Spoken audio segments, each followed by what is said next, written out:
یہ اللہ کا کروڑ کرم ہے کہ اس نے ایک دفعہ پھر ہم میں سے جو نصیب والے بخت والے لوگ ہیں جنہیں یہ سعادت بخشی ہے کہ انہیں پھر سے ایک دفعہ رمضان نصیب ہو گیا ہے۔ میں یہ ذہنی طور پہ سمجھتا ہوں کہ کل قیامت کے روز شاید اس کے اوپر بھی فضیلت ہوگی کہ ہاں جی اس بندے کی زندگی میں کتنے رمضان آئے، اس بندے کی زندگی میں کتنے رمضان آئے، یہ بھی بندے کی فضیلت کا سبب بنے گا۔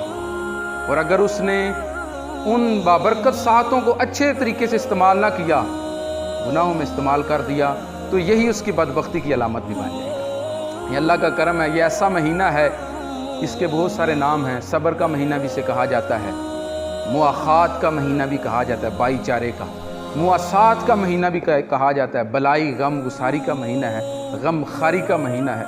رمضان عربی لفظ ہے، مہینوں کے جو نام ہیں قدیم عرب کی طرف سے جو ہماری طرف آئے ہیں، امام ابن اسیر نے النہایہ کے اندر یہ بات ذکر کی ہے کہ قدیم عرب نے جب مہینوں کے نام رکھے تو جو مہینہ جیسے موسم میں آیا ویسا اس کو نام دے دیا۔ اب جب رمضان کا مہینہ آیا، یہ جس موسم میں تھا وہ شدید گرمی کا موسم تھا، جلا دینے والی گرمی تھی۔ جب یہ رمضان کا مہینہ آیا، اب اس کو نام دینا تھا، تو رمضان عربی کا لفظ ہے جس کا مطلب ہے جلا دینا، گرمی سے جل جانا، تو اس کا نام رکھ دیا گیا رمضان۔ ایسا مہینہ کہ جس کے اندر گرمی بہت زیادہ ہے۔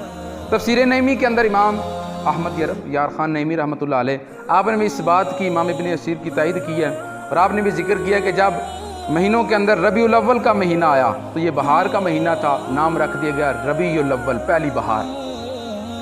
جب وہ موسم آیا کہ شدید قسم کی ٹھنڈک تھی، پانی برف کی طرح جمنے والا تھا، تو اس کا نام رکھ دیا گیا جماد الاولا، پہلا جما دینے والا، ٹھنڈا کر دینے والا موسم۔ ٹھیک ہے، تو اس طریقے سے نام رکھے گئے۔ تو رمضان کا اس وقت جو نام رکھا گیا تھا، اس وجہ سے رمضان رکھا گیا تھا کہ گرمی کے اندر، آج لوگ کہتے ہیں یار گرمی ہے، روزے رکھنا بڑا مشکل ہے، یہ وہ، تو ان کے لیے ایک چھوٹی سی بات، جو بھی بندہ یہ کلام کرے نا اس کے سامنے صرف ایک بات رکھے۔ 313 تھے، رمضان مبارک کا مہینہ تھا، 17 رمضان تھی، غزوہ بدر تھا، سامنے جو لوگ تھے وہ 1200 سے زائد تھے، اور منے پہلوان تھے، جنگجو تھے، تلواریں تھی، ہاتھی تھے، گھوڑے بھی تھے، اور یہ خالی ہاتھ تھے، اور یہ روزے کی حالت میں۔ ان سے اعلیٰ روزہ کوئی نہیں رکھ سکتا۔